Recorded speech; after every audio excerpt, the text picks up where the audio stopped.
We surprised our friend with one night in Paris for her birthday, and this is everything we got up to on the first day. So after about 2 hours of sleep, we headed to the airport and we had no checked bags. We headed straight for security and we had some breakfast and obviously looked at duty free, and it was still dark outside by the time we got on the plane. That's how early it was. But the flight was literally just over an hour long, so we did our makeup on the flight and then headed straight towards the Aria kiosk to get our tickets to get into the centre, which was €14 each. And unfortunately there were metro strikes while we were there, so we did have some delays and the metros were literally just like not even stopping for us, or we got kicked off the train.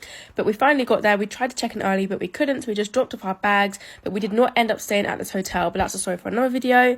So we walked around and found somewhere for lunch, and we stumbled across this little restaurant which was so yummy, and it was opposite the Moulin Rouge. I had some arrabbiata pasta and my friends got pizza and wine, because why not when in Paris?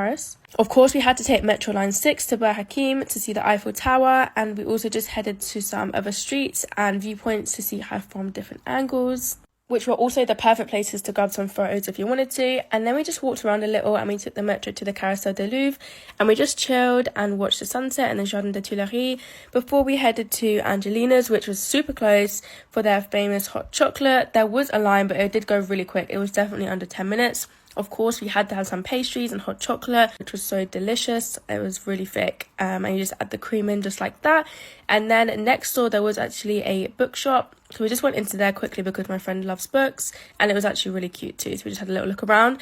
This is where the drama started, because when we went to our original hotel, there was a bad problem with the room and we tried to check in. So after wasting about 2 hours at this hotel, we checked into our new one, which you just saw, which was in Opera. So we felt very bougie, but we had to quickly get ready. And we headed out at 10 p.m. to find that the metro was closed, so we had to Uber to the Trocadero to watch the last Eiffel Tower sparkle and grabbed some food nearby, where we got some French fries and French onion soup before we hit the club and had a really good night.